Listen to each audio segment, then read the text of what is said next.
So this project, not quite a year ago, a thing happened. And I had this amazing team, and we didn't have anything to do anymore. And I wasn't cool with that idea because too much creativity in this place, too many brilliant minds. So I got to thinking, you know, why not do it? Why not do something like this? And I said, hey guys, what do you think? You want to try it? And they all said, yeah, to hell with that. No. No. Not quite. Now, there was some excitement about it, I think, wasn't there? A little bit.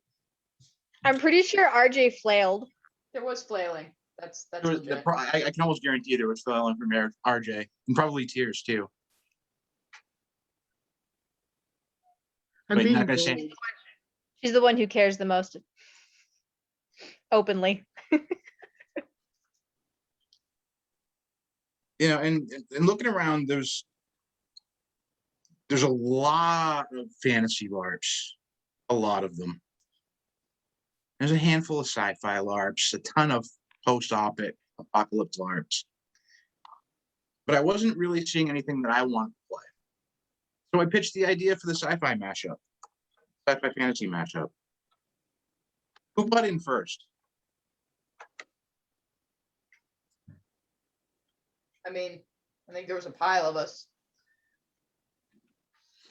There was a pile of us, but you know, there had to have been a first. The wife. You know, okay, fine. So I mean, there's some truth to that because you know, pitched it to her first, and she thought it was a great idea and we should try it. And I probably wouldn't have even bothered if she hadn't been behind it. So I guess we can thank Marcy. And then, you know, SusCo started coming together, and it was great. So I think the neatest thing about the concept is that this gives everyone something to play in two different genres, and you can really get creative with it. So if you want to play, you know, a futuristic type of character, you can do that. If you want to play a fantasy type character, you can do that. So we've worked together to try to blend these two worlds together. And I think it's going to be very interesting for the players. I think you'll really like the concepts. Yeah, it almost blends 3 genres, because we're towing on post-apoc as well. It's more like post-apoc. Yeah, it's on the back pendulum of post-apoc. But you know, there's that is a whole nother genre that we're towing on. So it really has something for everyone, which is really neat. So the video, who wants to chime in on this one? I mean, Kim, you did a ton of work on that. Well, okay, so the video started with what was supposed to be a teaser ad, but I started writing, and it The video started off as a teaser, and then he gave us like 4 pages worth of writing. So much. So much. So much writing. Yep. And So we were like, good. well, he was like, we can just do all one video. And we're like, you cannot make a 15-minute teaser. It doesn't work. People won't watch it. So instead we have we have 3 4-minute teasers instead. The Mega Mix is coming. I'm working on it.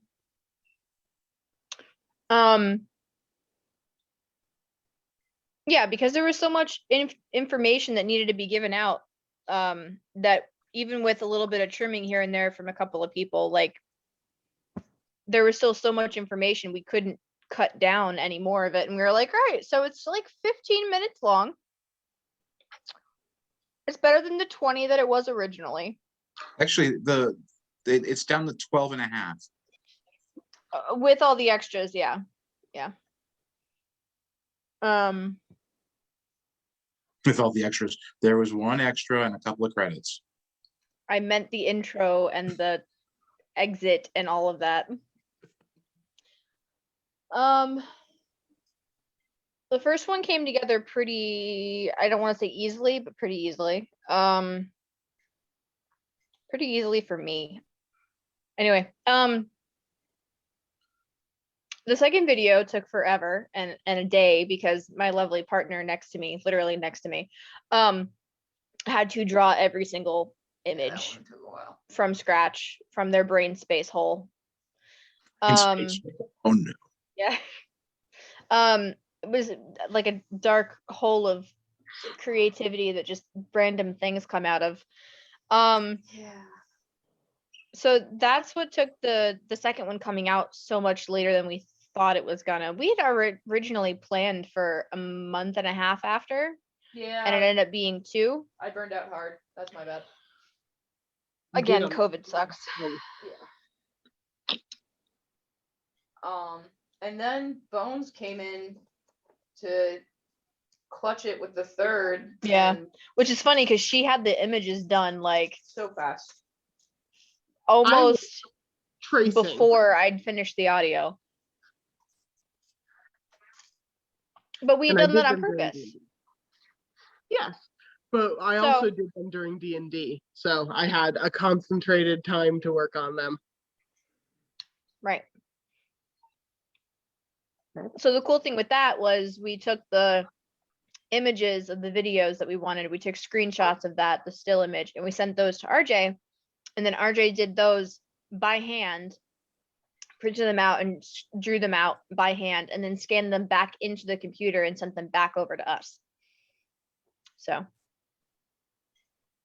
pretty cool. I really enjoyed them. It was really hard not to post pictures of them on Facebook. That would have been horrible. Oh, the audio. So the first one was me. The second one was a friend, Jeff. And the third one was actually Sky and Dave. Yep. No, it was Lucas. Definitely Lucas. I want you guys to know how hard it is to make Sky's voice sound like a 7-year-old. 10-year-old. Well, yeah, you try reading Dave's writing that's like got multi-syllabic words thrown in there all over the place and making it sound like it's a kid reading it. That's fair. Trade you. You did well.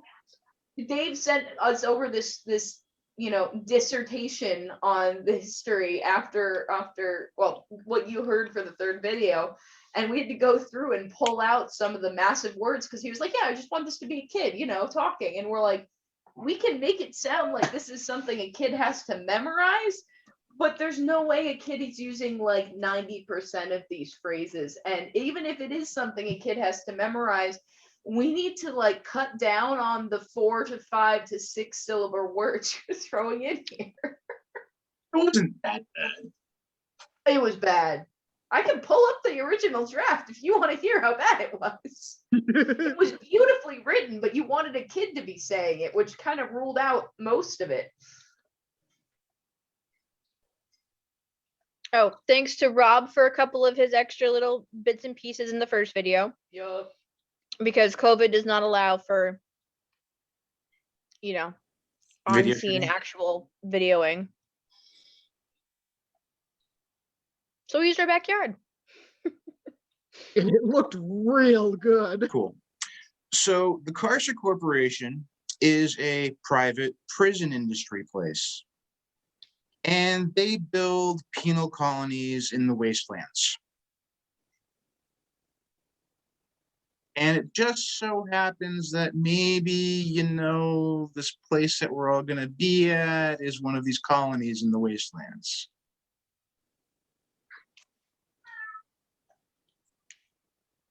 Immediately unsavory? Come on. Yeah, That's I mean, just- here's the thing, Dave. You could not have made that sound more skeevy if you freaking tried. Okay, I'm gonna try again because evidently old man there cannot make something sound like it isn't intended to lure children into an untimely demise. Okay, so Murder and Carcer death. Corporation is a private prison industry, but they are a prison corporation that has found ways to kind of work a little bit of both ways. Prisoners who work in the Carcer Corporation's outposts frequently interact with their surroundings to bring in supplies and to scavenge in the wastelands that were left by the collapse. So it actually works out quite well for both the prisoners and the company, and it's not a terrible place to end up. But where the game is going to be set is in one of these prison colonies, and players will be coming in either as prisoners, or there will be the opportunity also to come in as scientists who are working in the wastelands and stationed at the Carcer Corp outpost. So, Or locals. or locals. It's Or- not nearly. Or the goddamn tourists. Or the Right. goddamn tourists. Yes, we've hit all four, collect them all. So it's not nearly as shady as Dave makes it sound. Yes, the prison industry in our current world is political and bad. But that does not necessarily make Carcer Corp a terrible place. It's a company, it's doing its job. So it should be a really interesting setting. We're excited to set it up and to play with the dynamics of basically using a corporation to be the cast side, more or less, for a LARP.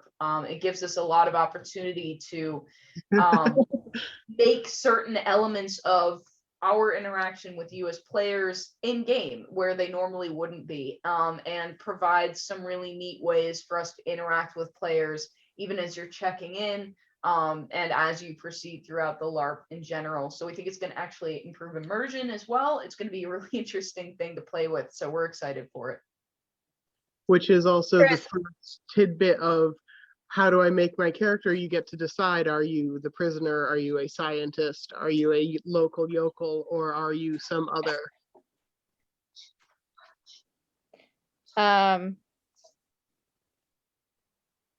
So hold on, there's questions in the chat. Yeah. Um, Yeah, so you would think villages would tend to pop up around these colonies. So you might accept that it is a prison. So there's going to be certain levels of, hey, no, this is a prison, go away. But there's also levels, an element of, it's a corporation that has interacted with scientific organizations. And so scientists are on corporation property to do investigations and experiments in the area. So that's kind of where you have that science side coming in. And of course, there are going to be locals, but you probably wouldn't have a whole town pop up on prison property. So, you gotta, it's a here and there. These are long-term prisons for the most part. So you're looking at people who are very, very familiar with the area, who have been in prison for a long time. And it is more or less a situation like you might have seen in New South Wales, right? In the 1800s, when you have prison colonies in Australia, they barred cells and gates. Their wall was the bush. If you want to go start walking, that's fine. You're probably not going to make it all that far. Or you can stay here and you'll have to work hard, but at least you're going to have food and a place to sleep and water when you need it. So that's kind of what we're looking at here as far as a prison element. It's a town, more or less, but it's a town surrounded by impenetrable wasteland, and you don't have a car, so good luck to you. So that exactly. So that is an interesting element too, as well as what you may have noticed is that Janeth Prime had vehicles, had engines and stuff like that. So there's going to be an element of technology that's available here, and so we'll touch on that a little bit more later, but that's going to make for some really I was interesting. gonna say, are elements you of the game. jumping the gun? No, I was just touching on it briefly and saying like that's something we're going to talk about in a minute, but it's going to make for a neat setting. Support, supplies, etc. for Crystal had a question. yeah.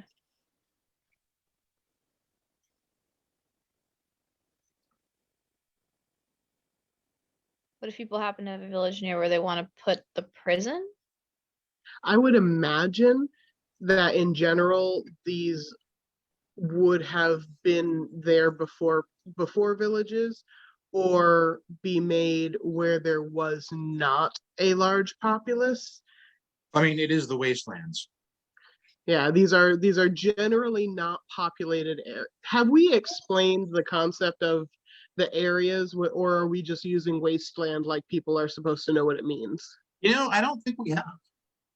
Oh, that's probably a good place to start then. The videos briefly touched on it, but they didn't really say very much. And I was gonna point out that you guys were doing that, but I don't want to be a dick. I mean, be a dick. You know, it's hard. It's hard to remember sometimes what we've shared and what we haven't, because there's been a lot of stuff. Okay, so when we're talking tamed lands, we're usually referring to very civilized, very city-like areas. We want to get into the different the tech level stuff and the magic level stuff, or I mean, the simplest way I think to say it is that from the videos, you heard that the collapse was this confluence of the two worlds, the Geneth Prime, the Thislan. When they mixed, it was not homogeneous. And we've got no, it wasn't. We've got three general types of land: the tamed lands, the wastelands. What did we call the third one? Is the wilds, right? Wilds.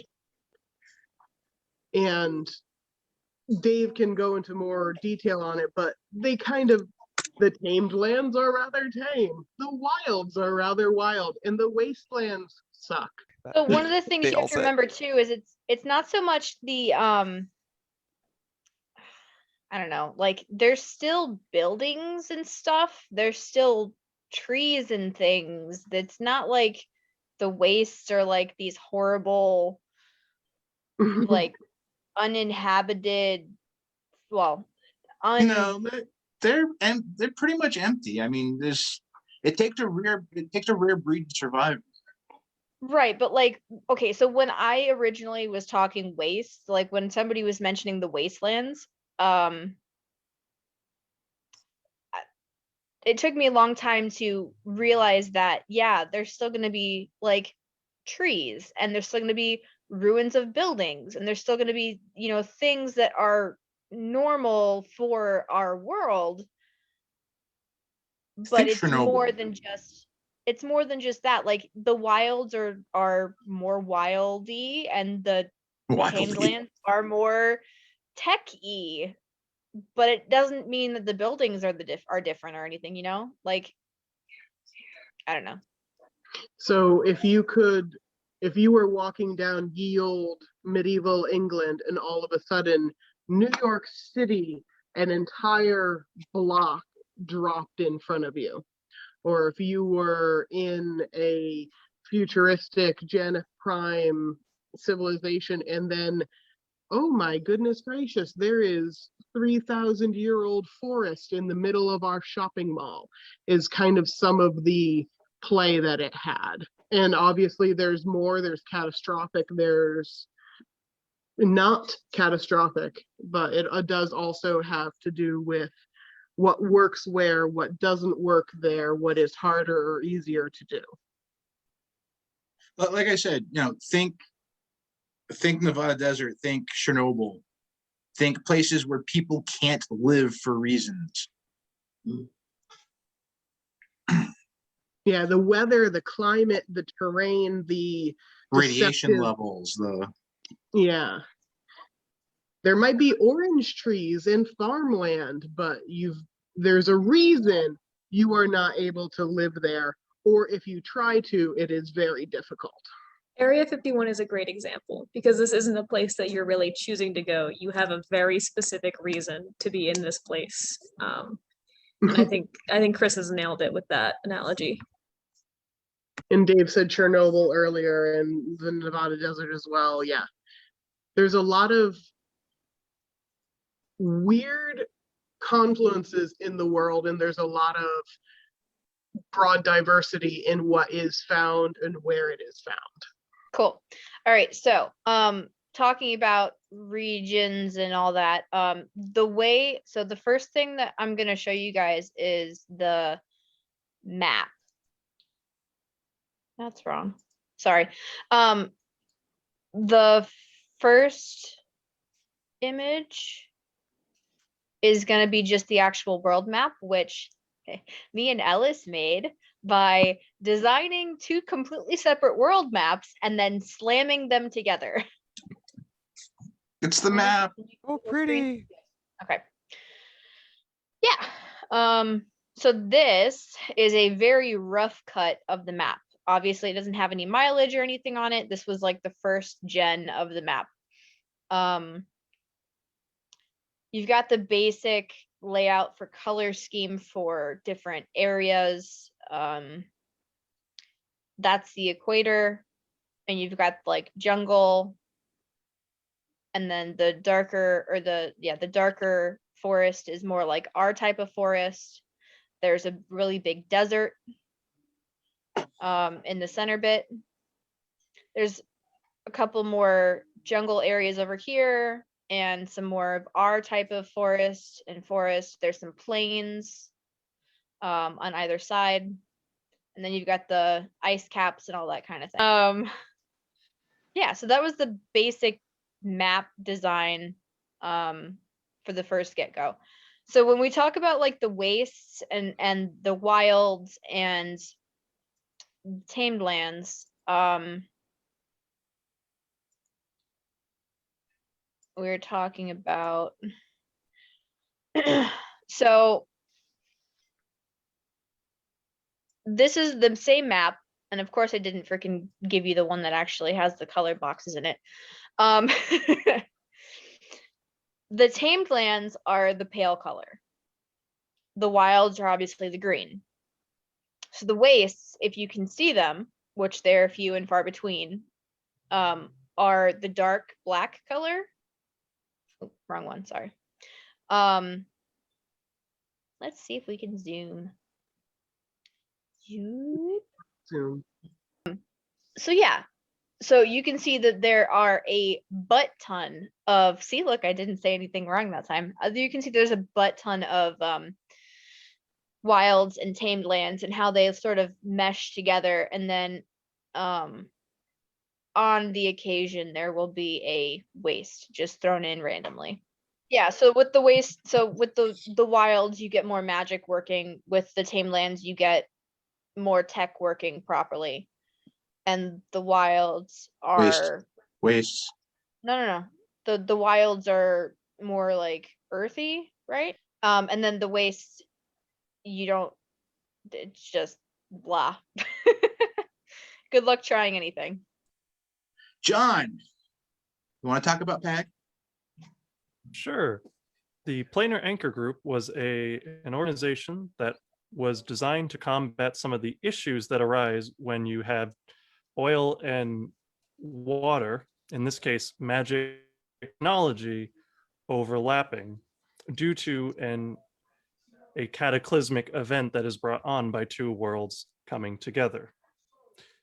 Because of this, the greatest minds of both magic and science, with a few of the in-betweens, came together to form the PAG, Planar Anchor Group, to deal with these temporal and world are the issue and a looming threat originally. There's the PAG logo. You can blame Dave for the color scheme. I approve wholeheartedly. I like the color scheme. It hurts my eyes. I think it's done. Supposed love to. it. I think it's cool. But yeah, so that's the logo for the Planar Anchor Group. I love While we're it. waiting for the Carcer symbol, do we want to tackle Dale's question, Dave? Which the gunpowder one? Correct. Okay, Here, so hang no, on, I got it. there's I got not there's not different rules. It's some things fail harder and faster in one area than they do in another. I'm proud of that. You should be. You sketched that out randomly one day, right? Yeah. Came up It with would the be slogan great. then too. Yeah. Popped That's into my gonna make head. for an amazing patch. It was a pen sketch on a freaking lined piece of paper. Which is where the blue came from, because I literally just did Used it a in blue blue pen. And I pen. was like, that looks fine. Stick with that. Yes, no, there's no separate rules for each of these areas. Because of the magical ambience of the wilds, tech fails faster. Because the tamed lands are more resonant with Janeth Prime in the world that was. Magic has a harder time being focused and used there.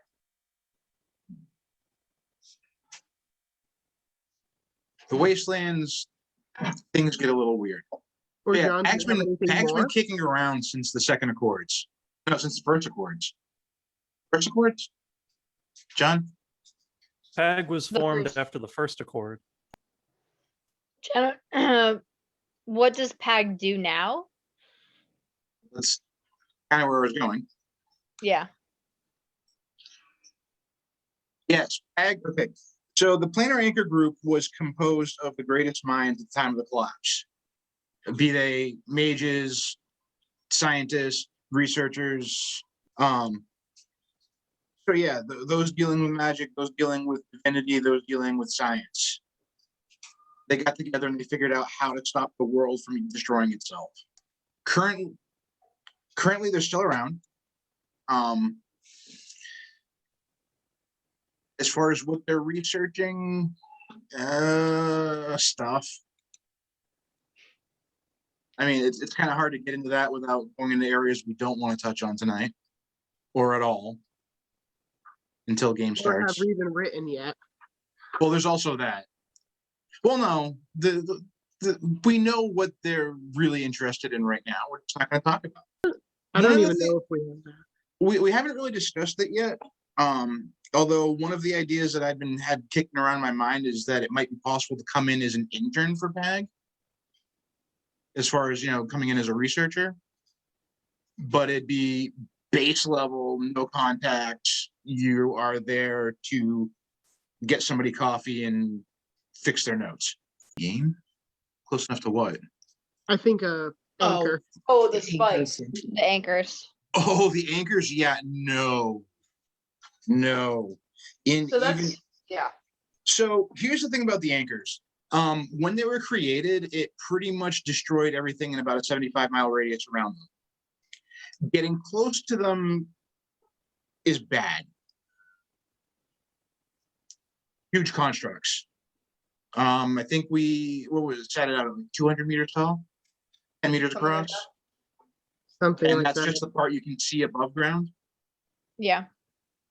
If you could actually see them, because the closer one gets to one of the spikes, the more things start to unravel. There's a certain threshold that once you cross it, you are broken apart on a molecular level. Whoops. There is still dimensional instability where the spikes are pinned down. It was the consequences to fixing the world or stapling the world together. Not sure whether or not you'd actually be able to see a spike even at a distance because of the anomalies around them. We haven't really discussed that part. As far as anybody knows for sure from the way the rituals were supposed to go down, the spikes are, like I said, roughly 200 meters high, 10 meters across, and look like they're composed of diamonds with precious metals running through it in veins. But nobody's gotten close enough to verify. Crystal had a good question in the chat. I don't know if we're actually going to touch on that. Oh, the uniform. Yeah. Yeah. So all of the Carcer Corps higher ups or like guards or whatever NPCs are gonna have the little sigils on them, the patches or whatever. Yeah, but Um, prisoners, scientists, pretty much everyone on base is going to be required to carry an ID tag, and the form that will take is going to vary as we kind of progress forward. The goal eventually is, I see, because I want to do this so bad, is to set it up so that we can use barcode or RFID to have all of your character information tied to your ID card. That's not to say that, you know, you're not in our system, but we can use your ID card to bring up your everything. So when you're checking in, we can just scan your barcode and get you set. Yeah, Jen, it's easy. The question is more, there's a cost behind it to get started up, and one we're probably not going to spend for the first couple of years because you need like the system to do it and everything.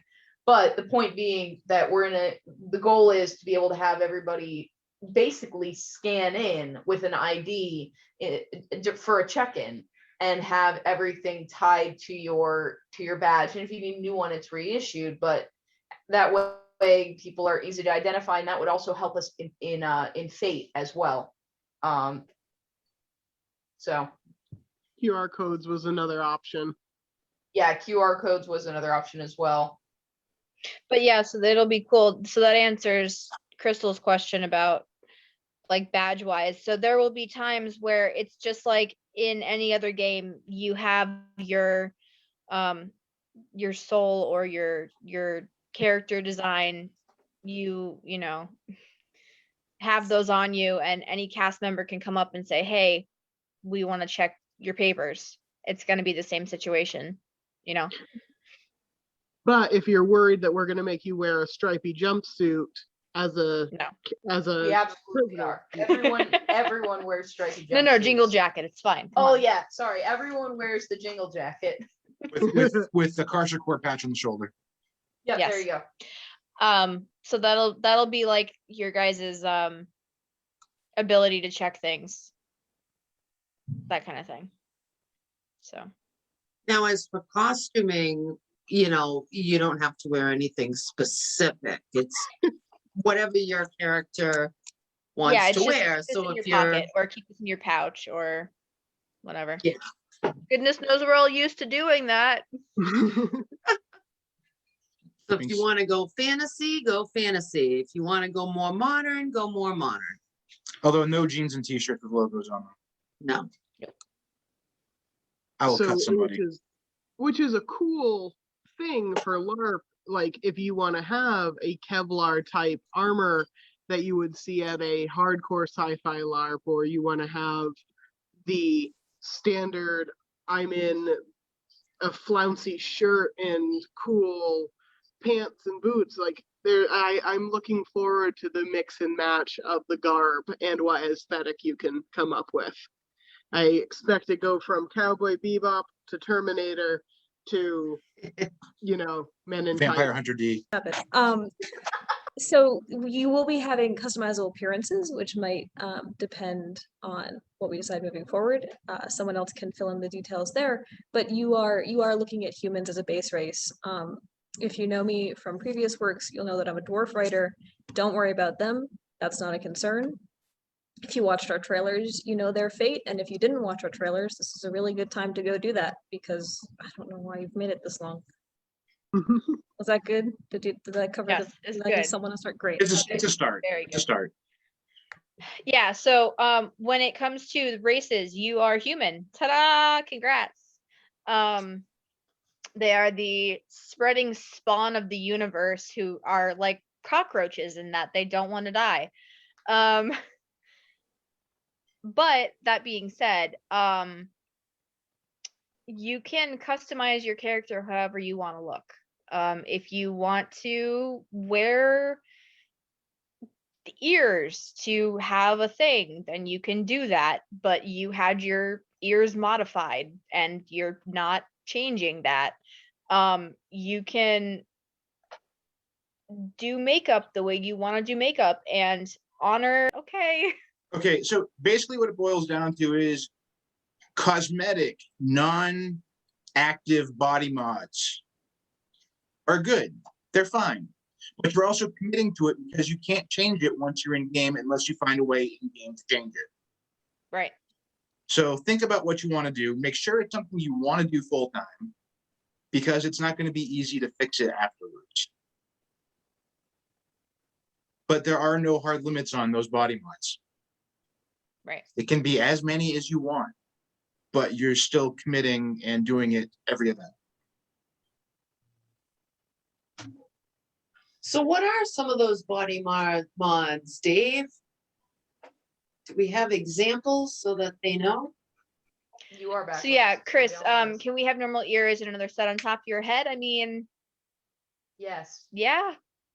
Sure. The answer to any can we question you are about to ask is almost certainly yes.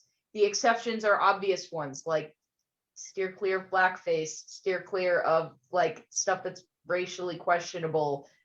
You cannot wear a, sexual paraphernalia on your forehead, like other stuff like there is something like questionable about it in that regard, where we're gonna have to be like, listen, dude.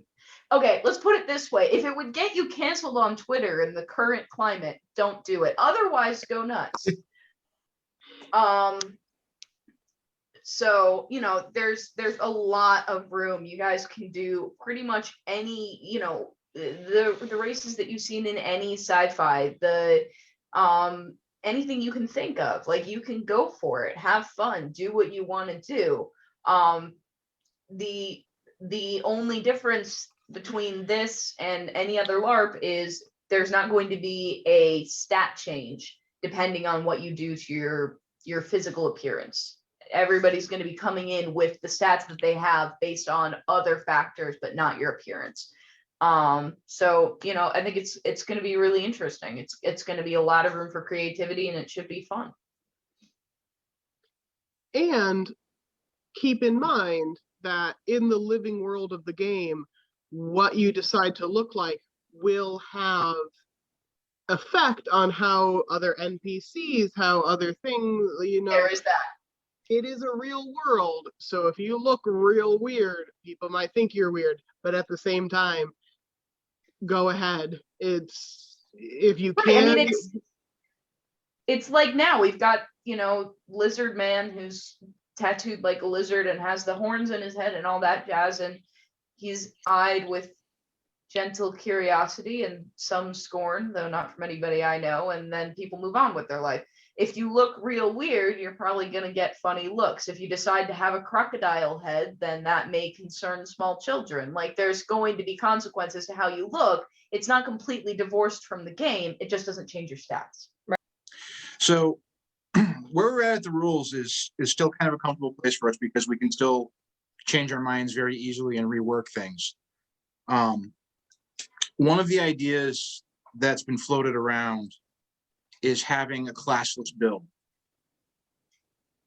No classes. Prereqs on everything. So you can't just grab all the things that are shiny. You have to actually work for them and get to that point.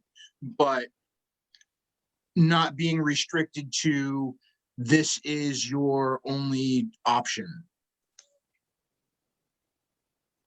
If you want to do a bunch of mid-level things instead of focusing on one big goal, great. But we're hoping to get some feedback on that to see what people thought. When we had the idea, it was kind of, how when you get handed that sheet in college and it's like, here, if you want to do this major, you need to satisfy these prereqs, but you also have to have 5 gen eds in 1 or 2 of these columns. Or if you want to take this specific class, if you want to take anthropology 400, you need to take anthropology 1, 2, and 3 as well. So prerequisites, but at the same time, it lets you go toward, if you want to be a cool thing and you want to find that path, they're mostly garden hedges you can step over rather than locked in, can't do anything different. Now, there are a couple of things to that. Obviously, if you take one side branch of something, you can't go back and take the other thing. So like if you want to do fire magic, you can't go back and take ice magic because those are opposites kind of vibe, just as an example. Also,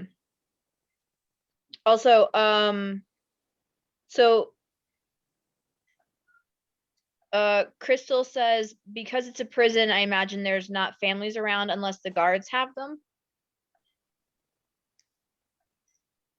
I would imagine we'll have some families, but It's entirely possible you have an entire family stuffed in this prison camp.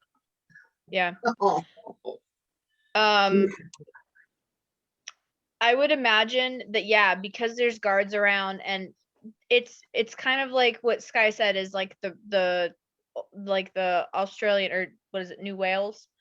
Like New Wales setup where, yeah, there were inmates and stuff, but you also had the families that lived in the area. You had the locals. They weren't nearly as many as there would be in like a regular town or village, but there's still got to be some semblance of family life and real world life versus prison life, in my opinion. Death and dying in the world of sustainable collapse.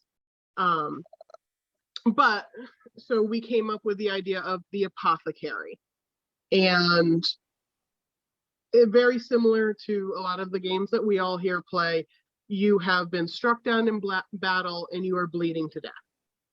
Once you have bled to death, you are a corpse, and you lay there hoping real hard that someone comes along and has a real good skill, or at the very least does something to help you a little bit. Maybe speak with the dead, maybe raise you as a zombie. Whatever happens, happens. And then when you banshee, you are going to walk the black path to the apothecary. And you are not perfectly safe on that black path.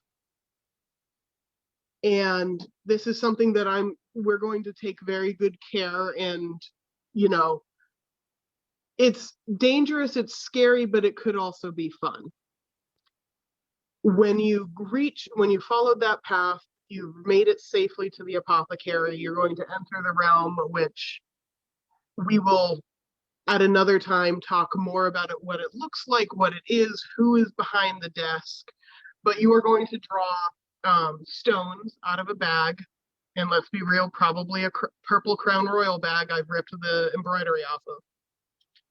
And there's 20 total stones. You're going to have 13 neutral to begin. I should probably actually read that off of what I've written it. You have 20 total when you first start, and no, I don't know at what point in the game they're going to start going away, those neutral ones. We haven't really talked a whole lot about how long a character life we're intending. So I know that there's a couple of you that are probably specifically concerned about how long is this character going to last? Are there ways that I can make sure they last other than just not dying? But we'll get there, we'll hash it out, we'll talk more on that. But you've got your neutral, at this point, it's written that you'll return to life with your vitality, but no memory of your death. It's about a 65 chance that you just come back. There's about a 20 chance that you're going to come back with like your skills, your brain, your everything. There's a 10% chance that if you go to MJ, you come back with something like Sojourn, where you got a weakened soul. And then you have a 5% chance of final death. Periodically, we're going to remove those neutral stones, which bring you back down, but you're never going to go below. Oh, no. None of us like months-long sojourn. It's what I have written is that in the next hour, cursed, you're restored to life with full vitality. God, I spell bad. In memory of your death, but with a weakened soul. And if you return to the apothecary within an hour, you will find, is what is currently written. I don't like the months. I don't even, and as much as I like doing horrible things to people, I don't know if that'll ever like super horrible worse than that hour. And then I think that we're pretty set on, if you've been playing a year or less, we're not going to final you. We're not going to final you your first event, your second event. If we're playing 6 events a year, probably your 6th event will be your last one where you're safe. And then mitigating forces. I always like having that out of game way that you can hold on to it. The twist of fate at MJ. I know Myth has one. I know a lot of games have that. Oh no, one more chance.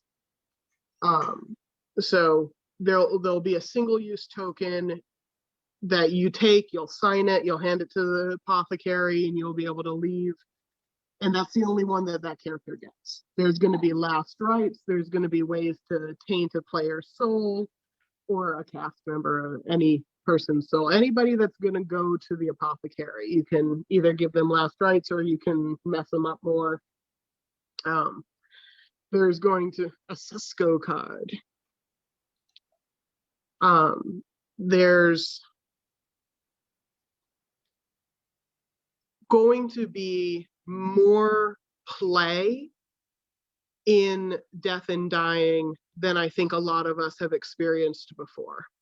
We're gonna be at Tolgi Woods. Nice. And where is Tolgi Woods, Dave? Apparently the Kickstarter didn't even want to freaking acknowledge it. Westchester? No, Chesterfield. Yeah. As far as dates are concerned, we're still working on that. Kind of need to get some money together so we can actually put down deposits on the dates we want.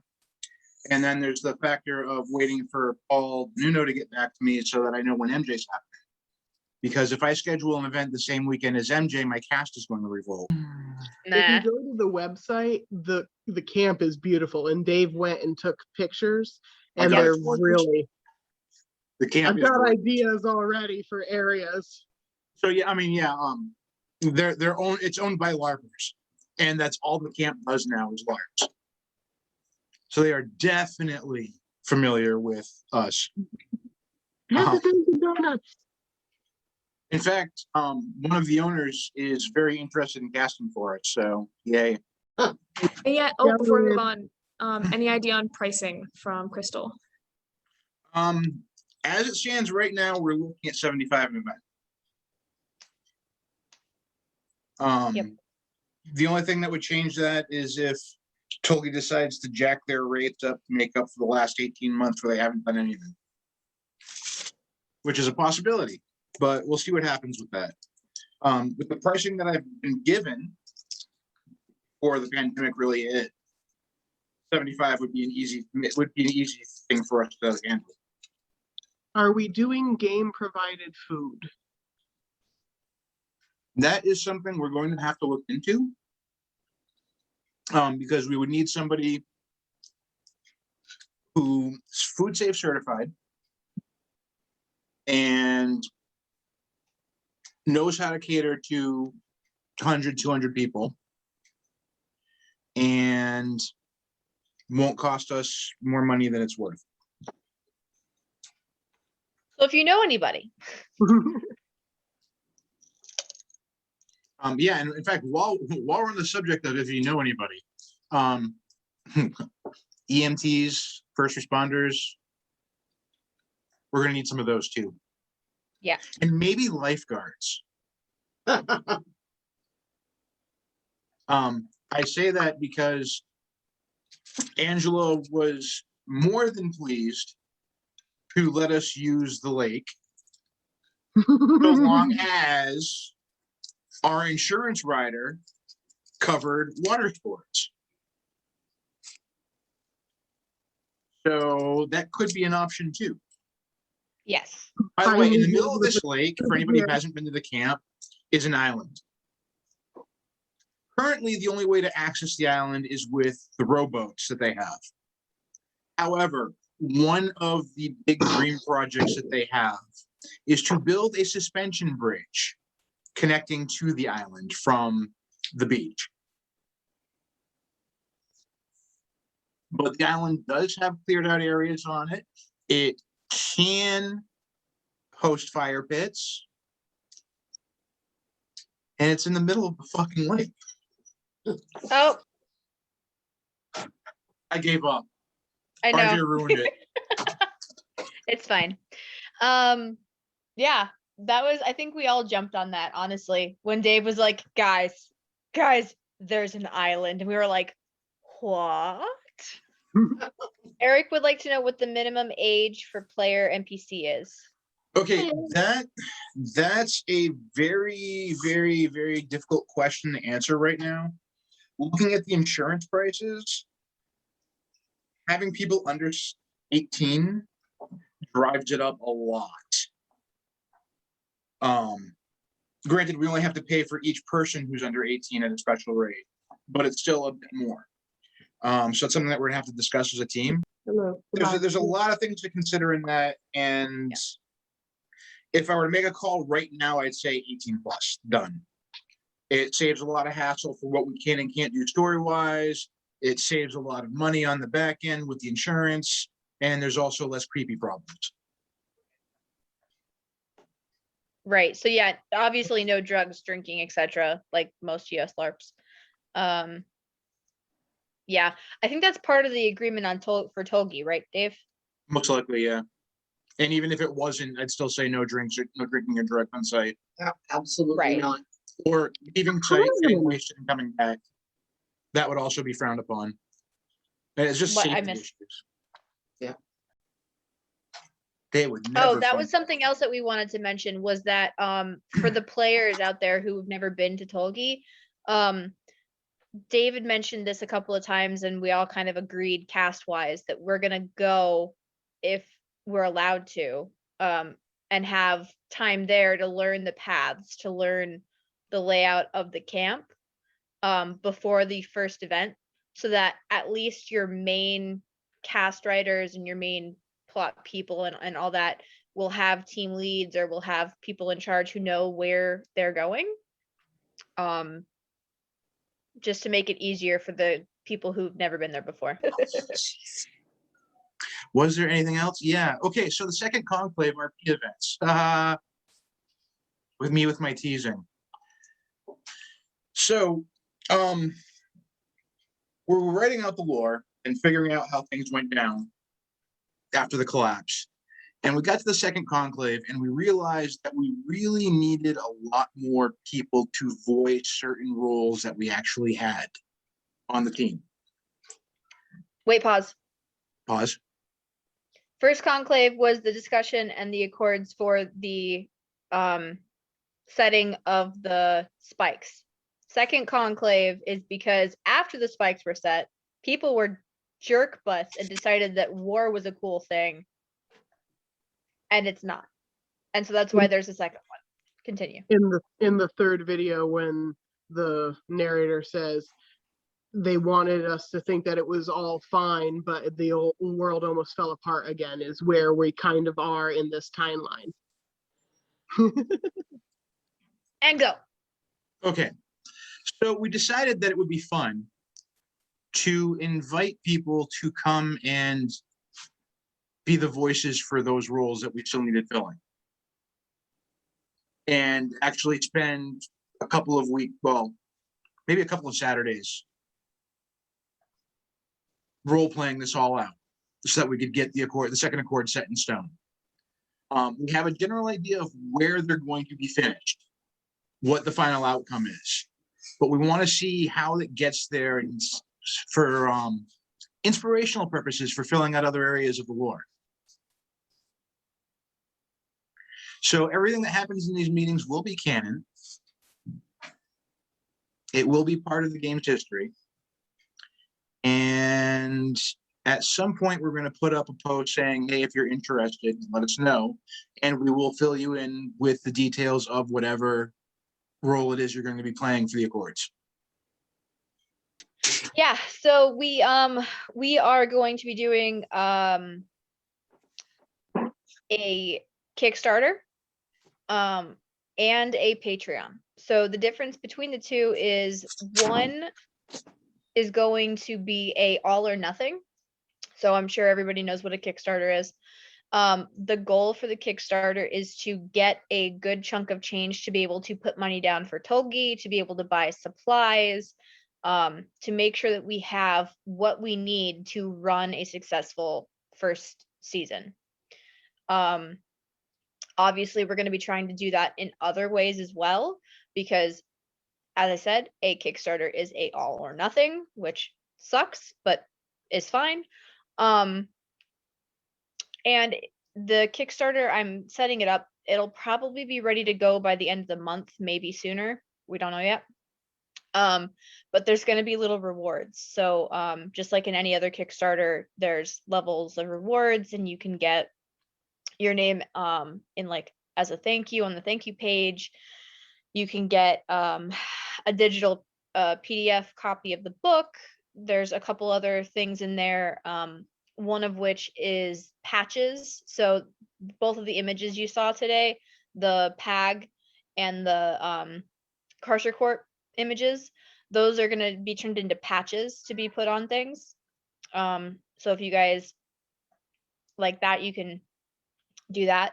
And then the big one that Dave and I and Sky did, we talked about earlier today, was that, and the whole team talked about it originally, was the idea that if you want to be like really involved in the game, that you can donate a larger amount and help create, forget how we phrased it exactly, but you can help create a new cultural area, or I don't know, what did you call it, Dave?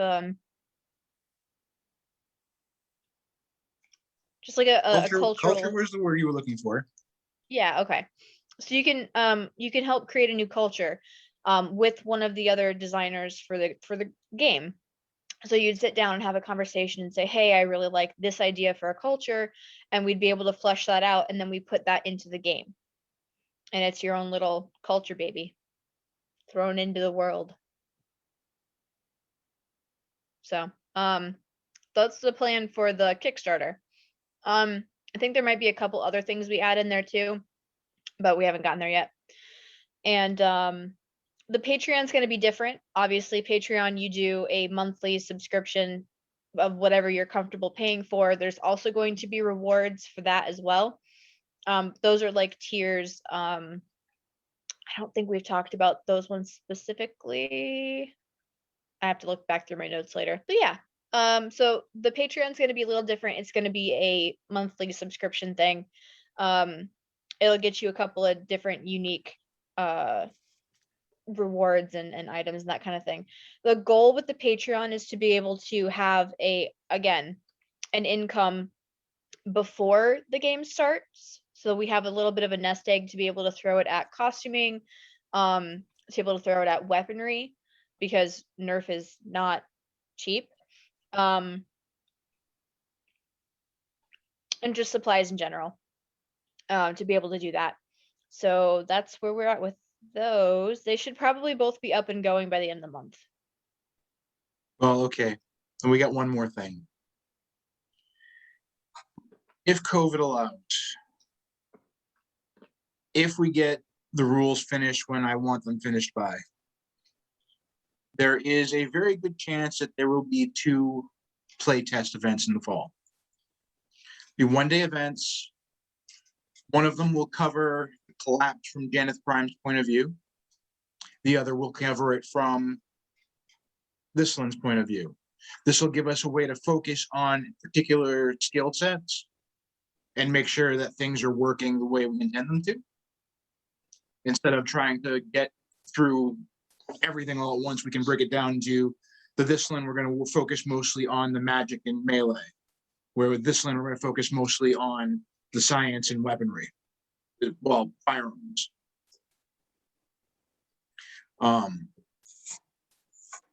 It'll be pretty clear. It won't be actually the day of the collapse. It'll be sometime within a 5-year period afterwards. We'll get all the lore on that out ready when we're actually going to be able to do it, if we're able to do it. But yeah, we really want to do this right and get play testing done before we start having live events. And if that's possible, then we're going to do it.